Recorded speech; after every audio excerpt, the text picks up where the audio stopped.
सबसे पहले इस पवित्र भूमि को प्रणाम करता हूँ, पूज्य गुरुदेव को नमन और वंदन करता हूँ, अपने उन सभी पूर्वजों को नमन करता हूँ जिन्होंने असंख्य यातनाएं झेली, बहुत सारी समस्याएं देखी, जजिया दिया, टैक्स दिया, सब कुछ किया, लेकिन धर्मांतरण नहीं किया और हमें हिंदू बनाए रखा।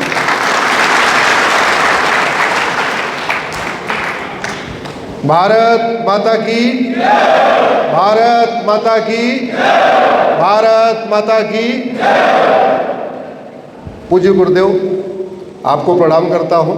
आपने मुझे इस पवित्र भूमि पे आने का अवसर दिया और आप सबको प्रणाम करता हूँ। विशेष रूप से माताओं को प्रणाम करता हूँ, बहनों को प्रणाम करता हूँ, जो हमसे छोटे बच्चे हैं उनको आशीर्वाद देता हूँ कि आप लोग आज यहाँ आए हैं, आपके साथ थोड़ी देर के लिए चर्चा होगी। मैं एक तरफा नहीं बोलता हूँ, तो बीच बीच में मैं कुछ सवाल पूछूंगा, तो जो कुछ मैं पूछूं उसका आप उत्तर जोर से देना। इसलिए जोर से देना क्योंकि जो साउंड की रिकॉर्डिंग है वो इधर हो रही है, तो आपकी आवाज़ वहाँ से यहाँ तक आनी चाहिए। हमारे देश का क्या नाम है? जोर से बोलिए। भारत। और भारत किसके नाम पे भारत पड़ा? राजा भरत के नाम पे। हमारे देश का नाम राजा भरत के नाम पे पड़ा और हम कहते हैं भारत माता की जय। फिर तो भरत पिता की जय बोलना चाहिए था या भारत पिता की जय बोलना चाहिए। हम कभी भारत पिता या भरत पिता की जय बोलते हैं क्या? जोर से बोलिए। देश का नाम भरत जी पे और बोलते क्या है? भारत माता की जय। ये दुनिया में इकलौता ऐसा देश है जहां देश बनाया किसी और ने, लेकिन हम उस पे पिता नहीं कहते, क्या कहते हैं? माता। दुनिया में 1100 मजहब हैं, 1100 रिलीजन हैं, लेकिन जननी जन्मभूमिश्च स्वर्गादपि गरीयसी, ये शब्द, ये सेंटेंस, ये वाक्य, ये सोच केवल और केवल सनातन धर्म में है, बाकी 1100 रिलीजन में नहीं है।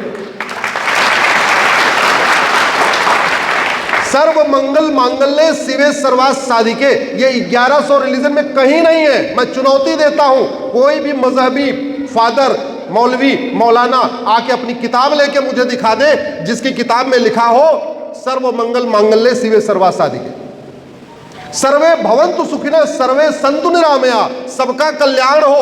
ये केवल और केवल सनातन धर्म में लिखा हुआ है, बाकी किसी मजहबी किताब में, किसी रिलीजियस किताब में नहीं लिखा हुआ है। हम क्या कहते हैं?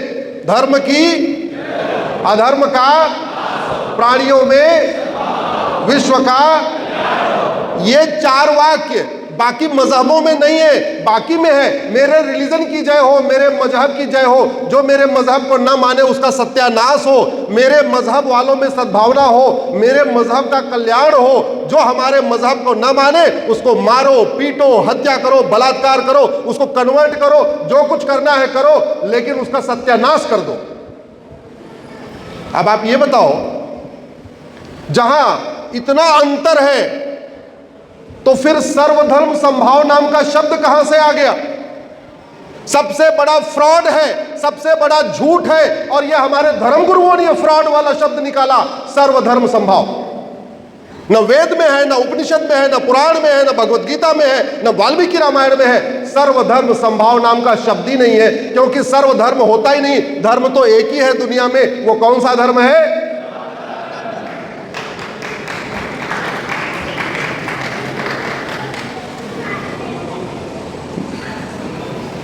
हमारे पूर्वजों से कुछ भूल हुई है, अगर उस भूल को हम नहीं सुधारेंगे तो जो हमारे पूर्वजों का हश्र हुआ वही हश्र। महाराजा रणजीत सिंह जो पंजाब के राजा थे, पंजाब मतलब ईस्ट पंजाब और वेस्ट पंजाब, 2 पंजाब, पंजाब का 2 टुकड़ा हुआ, ईस्ट पंजाब, वेस्ट पंजाब। महाराणा रणजीत सिंह इतने पॉपुलर थे, इतने शक्तिशाली थे, उनकी प्रजा में इतना उनका यशगान था कि वो चाहते तो सबकी घर वापसी करा लेते, केवल एक बार आदेश करते कि सारे पंजाब के लोगों आप वापस सनातन धर्म में आ जाओ। लेकिन उनको लगा सारे मजहब एक समान होते हैं, सारी किताबें एक समान होती हैं, गुरुकुल और मदरसा एक समान होता है, वेद पुराण बाइबल कुरान एक समान होता है, सनातन धर्म और बाकी मजहब एक समान होते हैं। ये उनसे भूल हुई और उस भूल का परिणाम क्या हुआ? पंजाब के दो टुकड़े हुए, ईस्ट पंजाब और वेस्ट पंजाब। ईस्ट पंजाब भारत में आया और वेस्ट पंजाब क्या बन गया? पाकिस्तान। भूल का परिणाम आगे देखिए।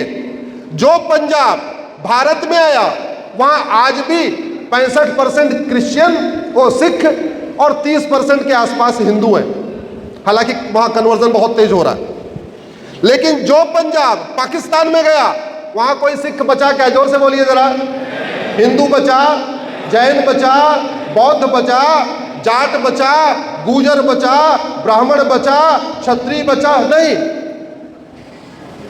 लेकिन महाराजा रणजीत सिंह को लगता था सारे मजहब एक समान होते हैं, वेद पुराण बाइबल कुरान एक समान होता है, गुरुकुल मदरसा एक समान होता है। गलती उनकी और सजा कौन भुगता? आने वाली पीढ़ियां। पंडित नंदराम टिक्कू 1805 में वर्तमान अफगानिस्तान के प्रधानमंत्री थे। ये जो आज अफगानिस्तान है ना, इसको पहले गांधार कहते थे। क्यों कहते थे? दुर्योधन का ननिहाल था, माता गांधारी का मायका था, माता गांधारी वहीं से आई थी। और परंपरा देखिए भारत की, भारत में राजकुमारों का नाम राज्य पे नहीं होता था, राजकुमारियों का नाम राज्य पे होता था। गंधार राज राजकुमारी सुमित्र राज राजकुमारी सुमित्रा, जनक जानकी, पांचाल पांचाली, ये परंपरा थी। और 1805 में जब वो प्रधानमंत्री थे, बड़े पॉपुलर थे, जबरदस्त उन्होंने काम किया, बावड़ी बनवाई, तालाब बनवाया। पहले विकास का मतलब यही होता था, तालाब बनाना, बावड़ी बनाना, मंदिर बनाना, ये बनाना।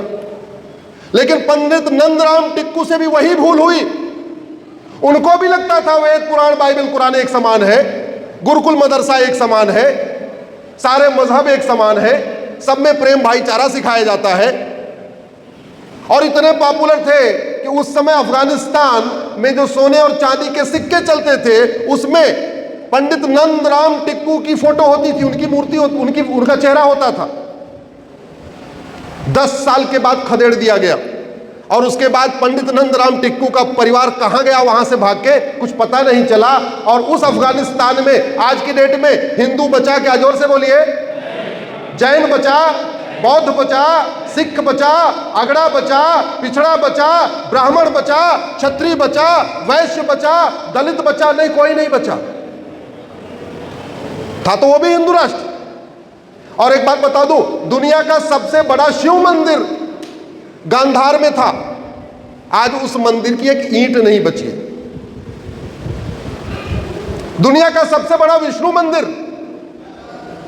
पाकिस्तान में था, आज उस मंदिर की एक ईंट नहीं बची। दुनिया का सबसे बड़ा जैन मंदिर मुल्तान में था, भगवान पार्श्वनाथ का दुनिया का सबसे बड़ा जैन मंदिर मुल्तान में था। आज उस जैन मंदिर में, भगवान पार्श्वनाथ के मंदिर में नौकार मंत्र नहीं होता, 5 बार अजान होती है। तो हमारे पूर्वजों से यही गलती हुई। नहीं, सारे मजहब एक समान होते हैं, सारे रिलीजन एक समान होते हैं, सब लोग एक ही बात तो सिखाते हैं, वेद पुराण बाइबल कुरान तो एक ही जैसा है, गुरुकुल मदरसा तो एक ही जैसा है। वो भूल सुधारी नहीं। राजा हरि सिंह जो उस अविभाजित कश्मीर के राजा थे, पॉपुलर थे, शक्तिशाली थे, उनके एक आदेश पे सारे के सारे कश्मीर के लोग घर वापसी कर सकते थे। लेकिन राजा हरि सिंह को भी यही गलतफहमी हो गई कि मजहब नहीं सिखाता, आपस में बैर रखना। और नतीजा क्या हुआ? गलती किया राजा हरि सिंह ने, और नरसंहार किसका हुआ? जोर से बोलिए जरा। हिंदुओं का। बलात्कार किसके साथ हुआ? हिंदुओं के साथ। गलती किसकी थी? राजा हरि सिंह की। उसको गलती कह लीजिए, भूल कह लीजिए, जो कह लीजिए। यह मौका छत्रपति शिवाजी महाराज के पास भी था। छत्रपति शिवाजी महाराज उस समय पूरे अखंड भारत पे राज कर रहे थे। अगर वो चाहते और आदेश कर देते, भाई 10 दिन के बाद सबको सनातन धर्म स्वीकार करना है, लोग मानते कि नहीं मानते? जोर से बोलिए। विद्रोह करने की हिम्मत किसी की थी क्या? नहीं हुआ। अच्छा, बाकी तो छोड़िए, देश का विभाजन किस आधार पे हुआ था? जोर से। मजहब के आधार पे हुआ। देश का विभाजन यह कह के हुआ, हम पाक हैं, तुम नापाक हो, पाक नापाक एक साथ नहीं रह सकते, इसलिए हम अपना पाक स्थान बनाएंगे। पाक स्थान को जोड़ दीजिए, पाक धन स्थान बनता है पाकिस्तान। जब विभाजन हो ही रहा था, मजहब के आधार पे हो रहा था, तो क्या होना चाहिए था? पूरा पूरा कर लो। बाबा साहब अंबेडकर ने अपनी किताब में ही लिखा, यह मजहब का विभाजन मैं तब मानूंगा जब पूरी तरीके से 100% मजहब के आधार पर विभाजन हो जाएगा। लेकिन उस समय भी कुछ लोगों को वो बीमारी थी कि सारे मजहब एक समान होते हैं, गुरुकुल मदरसा एक समान होता है, सर्वधर्म संभाव, सर्वपंथ संभाव, मजहब नहीं सिखाता आपस में बैर रखना, कुछ बात है कि हंसती मिटती नहीं हमारी, ऐसे फ्रॉड चीजें उस समय भी कुछ लोगों के दिमाग में थी। और नतीजा क्या हुआ? पाकिस्तान तो गया गया, बांग्लादेश तो गया गया, कश्मीर में नरसंहार हो गया, और पिछले 75 साल में भारत के 9 राज्यों में हिंदू खत्म हो गए। भारत में कुल 8000 तहसीलें हैं, 8000 तहसीलों में से 8,800 जिले हैं, उसमें से 200 जिलों में हिंदू खत्म हो गए। 6000 तहसीलें हैं, उसमें से 1500 तहसील में हिंदू खत्म हो गए। और जगह जगह जगह जगह जगह जगह एक एक पाकिस्तान बनता चला जा रहा है। आंख बंद कर से करके खतरा नहीं बढ़ता, आंख बंद करने से खतरा खत्म नहीं होता, आंख बंद करने से बीमारी दूर नहीं होती। बीमारी कैसे ठीक होती? जोर से बोलिए जरा।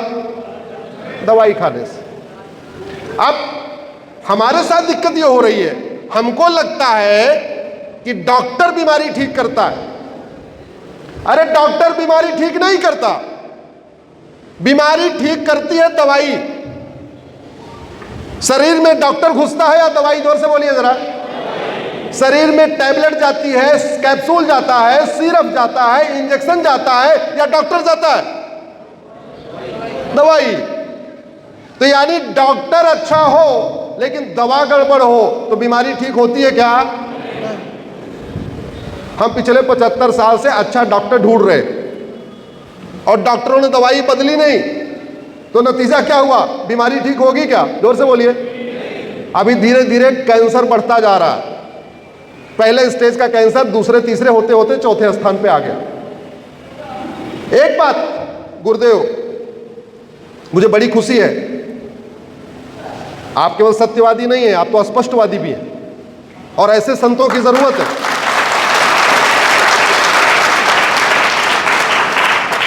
हम अपने सारे कार्यों में 4 वाक्य बोलते हैं, धर्म की, अधर्म का, प्राणियों में विश्व का। तो धर्म की जय करने से अधर्म का नाश होता है क्या? जोर से बोलिए जरा। धर्म की जय करने से अधर्म का नाश नहीं होता, अधर्म का नाश करने से धर्म की। हमारे जितने अवतार हुए वो धर्म की जय करने के लिए नहीं हुए। भगवान कृष्ण का अवतार भगवत गीता सुनाने के लिए नहीं हुआ था। भगवान कृष्ण का अवतार किस लिए हुआ? अधर्म का। भगवान राम का अवतार रामायण सिखाने के लिए नहीं हुआ था। भगवान राम का अवतार किस लिए हुआ था? अधर्म का। भगवान परशुराम का अवतार किस लिए हुआ था? अधर्म का नाश। इतनी छोटी सी बात हम जन जन तक नहीं पहुंचा पा रहे। नहीं पहुंचाने का कारण क्या है? उसका मेन कारण है Macaulay missionary Montessori education system, और दूसरा हमारे कथावाचक, हमारे जो धर्मगुरु हैं, उन्होंने कहीं इस पे स्पष्ट रखा नहीं। मैं आपसे आज की डेट में हमारे मठ मंदिर में क्या करते हैं, मैं जनरली जाता हूं तो पूछता हूं, अच्छा मंदिर में और क्या होता है? बोले जी लंगर चलाते हैं। बहुत अच्छा है, मंदिर में लंगर चलना चाहिए। अच्छा हमारे पूर्वज लंगर चलाते थे कि नहीं? जोर से बोलिए। जोर से बोलिए, चलाते थे कि नहीं? अरे पहले भी लंगर चलता था भैया, हर मठ मंदिर में दोपहर में सबको भोजन कराया जाता था। लंगर चलाने से अगर हम बचते तो पाकिस्तान, अफगानिस्तान, बांग्लादेश, मालदीव में हिंदू खत्म नहीं होते। हमारे पूर्वज गौशाला चलाते थे कि नहीं? जोर से बोलिए जरा। अगर गौशाला चलाने से हम बचते तो पाकिस्तान, अफगानिस्तान, बांग्लादेश, मालदीव में हम खत्म नहीं होते। हमारे पूर्वज कथा उठा करते थे कि नहीं? जोर से बोलिए। संध्या आरती करते थे कि नहीं? अगर कथा करने से, संध्या आरती करने से अगर हम ठीक रहते फिर तो पाकिस्तान, अफगानिस्तान, बांग्लादेश, मालदीव पे हिंदू को नहीं खत्म होना चाहिए था। हमारे पूर्वज पर्यावरण संरक्षण करते थे, आज भी कर रहे। तो जो उन्होंने किया वो करके खत्म हो गए, अगर वही हम भी करेंगे तो करके खत्म होंगे कि नहीं? होंगे।